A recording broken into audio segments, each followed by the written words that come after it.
We have an idea what the Senate might do, and we're still waiting to get some answers on the legislation. But I understand we could have a framework Monday or Tuesday of the biggest immigration reform since Ronald Reagan was in office. Now, if we're going to get a secure deal, and if people are smart, if they want to know what will actually work, they will go to my next guest. He is Congressman Henry Cuellar. Unfortunately, for the most part, Democratic administrations have ignored him when he sat there sincerely just wanting to fix the problem, and they tried to primary him for trying to do that. Congressman Cuellar, from what you understand, how legitimate are these negotiations? Am I wrong to be optimistic right now?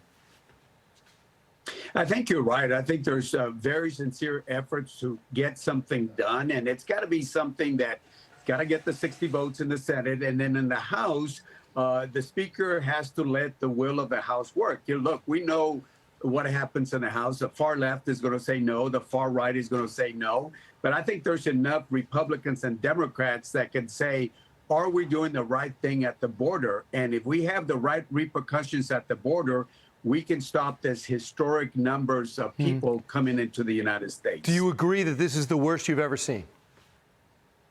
Oh, yeah. I mean, if you look at the numbers, no doubt about it. I think last month we had over 302,000 individuals. When you get 10, 12,000 people a day coming to the border, we have a humanitarian crisis. Right. And again, you know, the president, if I was advising the president, I would say, hey, address the American public. Tell them that there's a humanitarian crisis at the border, that you're going to get on it. You're going to come up with something to address it. It's not only the money part of it, but we do need to make some policy changes. I mean, right now, it's so easy for people to say fear, and they get in, and then they wait 4, 5, 6 years before they get a hearing in front of an immigration judge. And most, if you look at the numbers for the last 25 years, 87% of the people are going to be rejected because they don't qualify for asylum. But it's too easy to come in at the beginning. Congressman, I'm going to put you in an odd spot now. You were sitting there basically spitting into the wind trying to tell your party this was a big deal, and they were ignoring you until Governor Abbott put them on buses, signed releases, and say you can go to the city you want to. And they were choosing D.C., Philadelphia in some cases, Chicago, but most of all New York. It became a national problem. These are Democratic cities. Does Governor Abbott deserve your respect for doing this? Well, look, let me put it this way. Actually, the first city that started doing this was actually the city of Laredo. It was a Democratic mayor that was sending people up to Dallas and Houston. And he got calls from the mayor in Houston saying, hey, don't send them over here. So it was a Democrat doing that. And again, most people are going, they'll fly, they'll get on the bus. But yeah, Abbott was able to serve that wave. And I think he did it in a good way to get the attention, because now you got, the mayors, Democratic mayors, that are saying what we have been saying at the border for many, many, many, many years. They're now saying what we've been saying, that there's just too many people coming in, and it is expensive to, take care of those people once they're in the United States. Congressman, when California gives illegal immigrants health care, and now transition surgery if they choose that. When New York says, I'll give you 3 meals a day, we'll do your laundry, and we'll give you housing. Do they understand that that's a magnet, that it makes everything worse? There are push factors and pull factors. Push factors are, the poverty, the crime, looking for a job in the countries. But then there are pull factors that can be very, very powerful. The examples you gave, those are pull factors, powerful. The fact that they can get to the border, hit a little speed bump, be there, get processed, and then get flown somewhere else.